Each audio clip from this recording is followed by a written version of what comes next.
নমস্কার বন্ধুরা, কেমন আছেন সবাই? Welcome to my cooking channel মায়ের সহজ রান্নায় সবাইকে জানাই স্বাগত।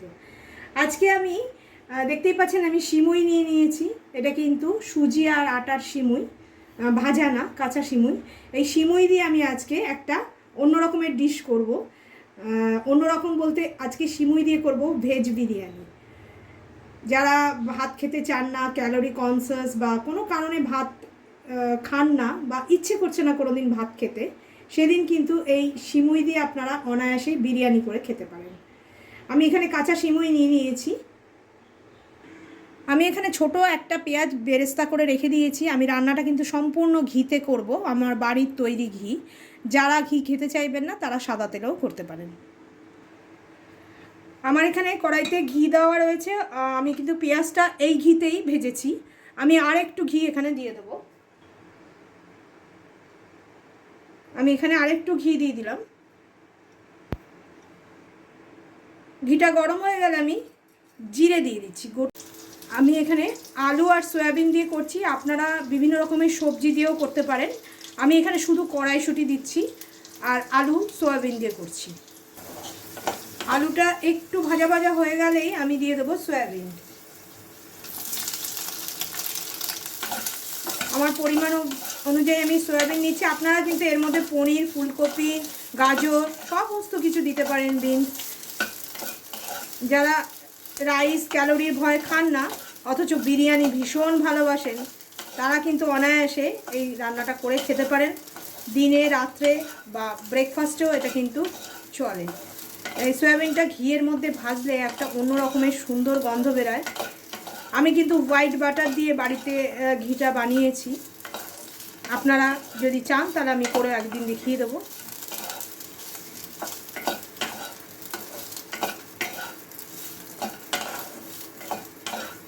এবারে আমি দেবো একটু আদা আর কাঁচা লঙ্কা বাটা। আমি এখানে আদা আর কাঁচা লঙ্কা একটু থেতো করে রেখে দিয়েছি, সেটা দিয়ে দিলাম। টক দই দেবো, বিরিয়ানিতে তো টক দই লাগেই।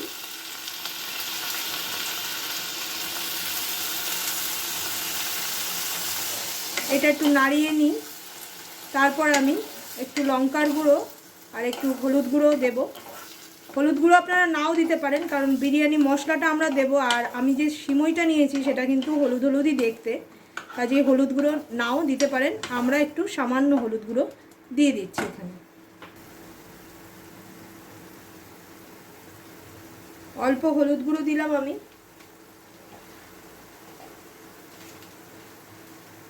আর অল্প শুকনো লঙ্কা, এটা কিন্তু একদম ঝাল লঙ্কার গুঁড়ো, তাই আমি সামান্য দিচ্ছি। রান্নাটা কিন্তু খুব একটা ঝাল হবে না, একটু মিষ্টির দিকে গেলেই ভালো লাগবে। আলু আর সয়াবিনটা অনুযায়ী আমি একটু নুন দিয়ে দিচ্ছি এখন। পরে আমি আবার সিমুইটা দিয়ে নুন দেব। এই মশলাটা কষতে কষতেই আমি দিয়ে দেবো এখানে বিরিয়ানি মশলা। আপনারা যারা মিষ্টি খাবেন না, ঝাল ঝাল খাবেন, তারা আর মিষ্টি দেবেন না। আর যারা একটু মিষ্টি পছন্দ করেন তারা দিতেই পারেন, এটা ভালো লাগবে খেতে। বিরিয়ানি মশলা আমি বেশ খানিকটা দিয়ে দিলাম, প্রায় 1 টেবিল স্পুনের মতো আমি দিয়ে দিলাম। বিরিয়ানি মশলা দিলেই বুঝতেই পারছেন কালারটা আর গন্ধটা একদম অন্যরকম এসে যায়। আমি এবারে এইটাকে একটুখানি ঢাকা দিয়ে কষিয়ে নেব, যাতে আলুটা একটু সেদ্ধ হয়ে যায়। তো আমার চন্দ্রমুখী আলু সেদ্ধ হতে বেশি টাইম লাগবে না, আর এই সিমুইটা কিন্তু সেদ্ধ হতে বেশ টাইম লাগে। কাজেই একটু কষিয়ে নিয়ে তারপর আমি সিমুইটাও দিয়ে দেবো।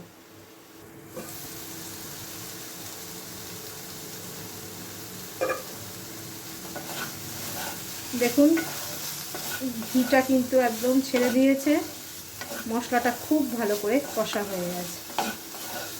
এইবারে আমি সিমুইটা দিয়ে দেবো। সিমুইটা দিয়ে আমি একটু নাড়াচাড়া করে নেব, তবে খুব হালকা হাতে, কারণ সিমুই তো ভেঙে গুঁড়ো হয়ে গেলে বাজে লাগবে খেতে। এটাকে ওরমভাবেই হ্যান্ডেল করবেন বাসমতি চাল দিয়ে, যেমনি আমরা বিরিয়ানি খাই। একটু নাড়াচাড়া করে নেব। দেখুন আমি কয়েক সেকেন্ড এটাকে একটু নাড়াচাড়া করে নিয়েছি। ঘিটা প্রত্যেকটা সিমুইয়ের গায়ে গায়ে লেগে গেছে। ব্যাস, বেশি নাড়াচাড়া করার দরকার নেই, এটা অলরেডি একটুখানি ড্রাই রোস্ট করাই আছে।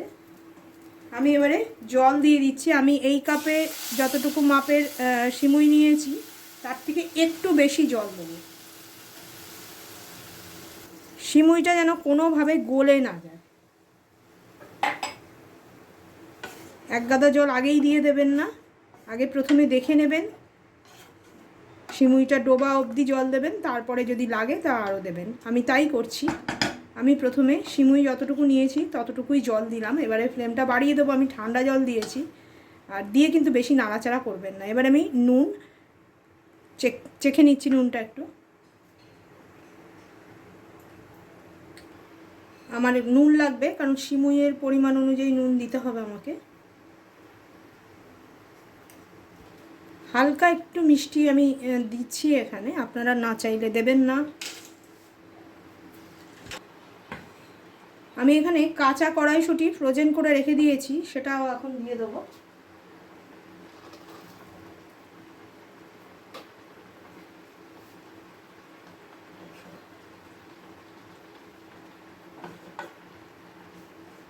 এবার আমি একটু ঢেকে রেখে দেবো,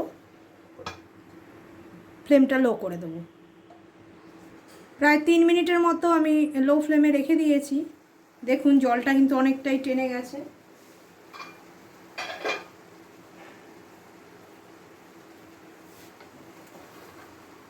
দেখতে পাচ্ছেন নিশ্চয়ই, এই জলটা কিন্তু আরও টেনে যাবে, কারণ এটার মধ্যে আটা আর সুজি আছে। আমি আপনাদের আগেই বলেছি আগে কম জল দেওয়ার চেষ্টা করবেন।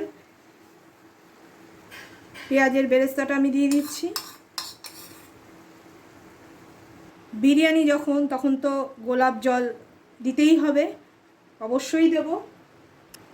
গোলাপ জল যতটা দিয়েছি তার থেকে কম দিয়েছি কিন্তু আমি কেওড়ার জল। দেখুন কীরকম খিলা খিলা হয়েছে, একদম। বানিয়ে খান, এটা কিন্তু খুবই হেলদি, আর বিরিয়ানিও খাওয়া হচ্ছে, সঙ্গে কিন্তু মাংস টাংসও দিতে পারেন। সাইড ডিশ তো সেরকম কিছু লাগবে না, তবুও যারা খেতে চান খেতে পারেন। আর যারা ননভেজ আইটেম খাবেন তারা ননভেজেই করবেন, শুধু চালটা থাকবে না। সব সময় তো আমাদের বাড়িতে বাসমতি চাল থাকে না, বা চাল খেতেও ইচ্ছে করে না। আমার রান্নাটা হয়ে গেছে, আমি এবারে চাপা দিয়ে রেখে দেবো। ঠান্ডা হয়ে গেলে একদম ঝরঝরে হয়ে যাবে বিরিয়ানি আমাদের। আমি তারপরে আপনাদের স্ট্যান্ডিং টাইম দিয়ে দিচ্ছি, প্লেটিং করে দেখিয়ে দিচ্ছি। তারপরে দেখুন সিমুইয়ের বিরিয়ানি কত ঝরঝরে হয়েছে। এটার সাথে কিন্তু রায়তা ছাড়া আর কিছুই লাগবে না।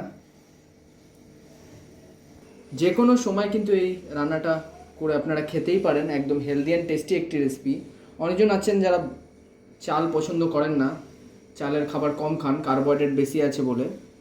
এটা কিন্তু খান, এটাতে কিন্তু শুধু সুজি আর আটাই আছে, আর কিছু নেই। একদম হেলদি অ্যান্ড টেস্টি একটি রেসিপি। আশা করি আপনাদের সবার খুব ভালো লেগেছে। আমাদের ভিডিওটা ভালো লাগলে বেশি বেশি করে কিন্তু লাইক করবেন, আর আমাদের কমেন্টের মাধ্যমে কিন্তু লিখে জানাবেন আপনাদের রান্নাটা কেমন লাগলো। আমাদের একটা ফেসবুক পেজ আছে মায়ের সহজ রান্না বলে, ওটাকে যারা এখনো ফলো করেননি ওটা ফলো করে দেবেন। আর আমাদের এই চ্যানেলটাকে সাবস্ক্রাইব করে পাশে অল বাটনটি প্রেস করে দেবেন, এমনি নতুন ধরনের রান্নার নোটিফিকেশান পাওয়ার জন্য। ধন্যবাদ।